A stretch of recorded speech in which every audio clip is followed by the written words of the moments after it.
Good morning, everyone. It's actually in the afternoon, but that's fine because today is a special edition vlog where I'm going to be doing some testing on an interesting item that's kind of got some nostalgia attached to it. Well, let me just jump into it. I'm going to take you guys to Walgreens.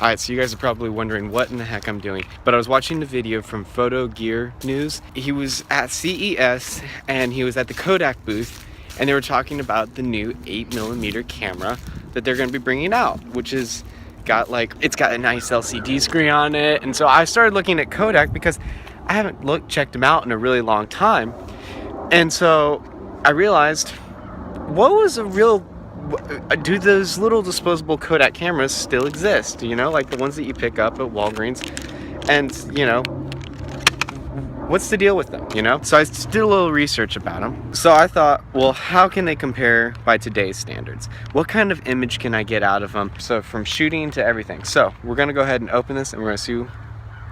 We're gonna review this from front to back, and then I will have the pictures developed, and then I'm gonna edit them in Photoshop, and we'll see what kind of images I can get out of them.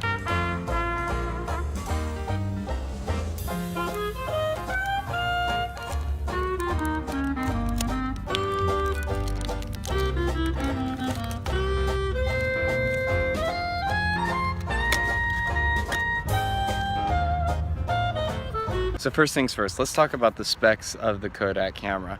It's actually a 35mm camera, and it has a set ISO of 800. That's basically it. It's manual, you know, so you have to charge it with this wind-up button every time you take a picture.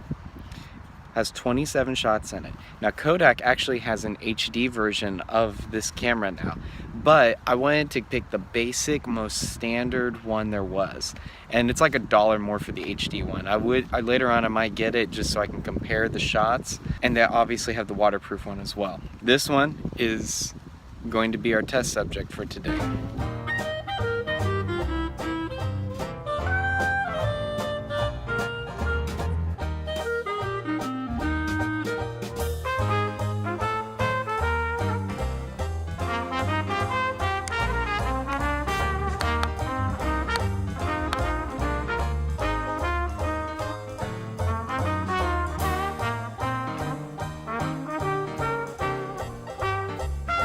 Okay, so let's talk some history real quick. Alright, so here's the deal. So in 1949, a company called Photopact released an 8-shot camera. It was a 35mm, and then you could buy it for $1.29. Then you send it off to them, they develop the film and send you the pictures back. However, they didn't really market it well, and like the company it couldn't hang on. And there was a few of those things that, you know, people were trying to do that. It's just, you know, they were only like 12 shots. There's a place over in France that did it.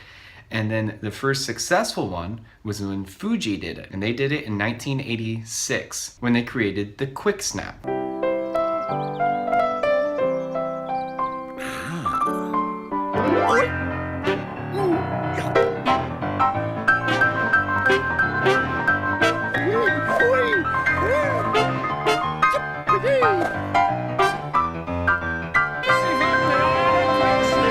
Fuji Quick Snap, the camera and film rolled into one. So as you can see from that crazy commercial, that was basically the beginning of the disposable camera of, you can't carry a camera with you all the time, so just carry a cheap one with you that you can break, and it's not a big deal if it's broken or anything. You know, if you lose it, it's not a huge deal. It's just you got your pictures and you take them. You know, don't miss that moment. So it was kind of a neat marketing point. It kind of took off. Kodak immediately followed up with it in 1987 with the Kodak Flame. Now the Kodak Flame used 110mm film, and then after a while, oh well, check out this commercial for it. They're flashable, they're splashable, they're washable, they're stashable, they're fashionable. They're on the road. Technologically terrific, they can float on the Pacific. You can take them anywhere under the sun. Now amazing panoramas can be taken without dramas by anyone from 1991. And whichever one you pick, you'll never miss a trick, and you'll never ever go without your Kodak fun. Kodak Gold now comes in its own camera, all kinds of ways, so you can have your fun and keep it too. So after the Kodak fling, then we come into the more modern era, and this is the disposable camera that we've all come to know and have probably all grown up with, at least what I remember growing up with, and that would be probably the Kodak Ultra. And that kind of just evolved throughout the years, and it was always a 35mm camera. And the basic gist of this design hasn't changed in 30 odd years. So that's a little bit of the history behind the disposable camera for your information. Now, unfortunately, some of the pictures I've already taken today, I won't be able to show in today's vlog because it looks like I'm going to have to mail them to some place to have them developed. I'm going to look to see if there's any other alternative places, but Walgreens doesn't do same day. They don't even develop film anymore. They have to send it off to Kodak, it sounds like. So I'm going to look around town and see if there's any other places. I've already taken quite a few.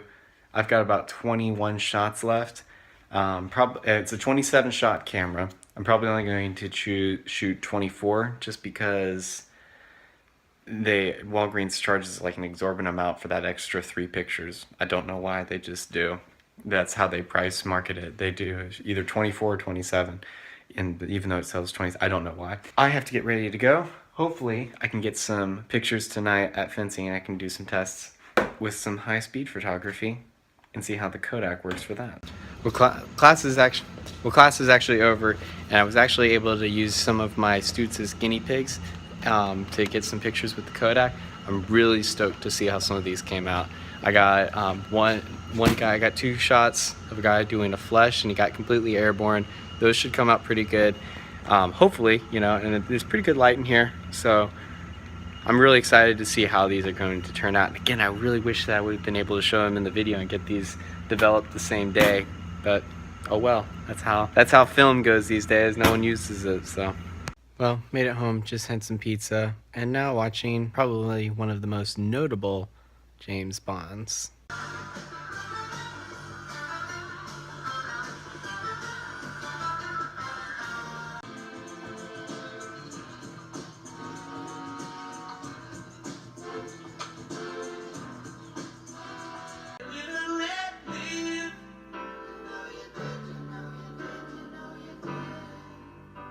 This ever-changing world in which we live in makes you give it a cry.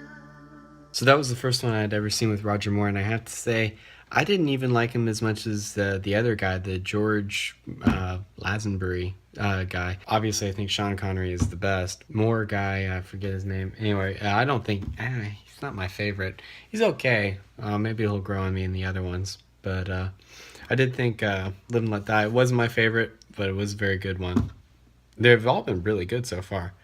I'm not sure which one's next, but that will probably be tomorrow night or maybe next week, because the rest of my nights are all tied up. Anyway, that is the end of tonight.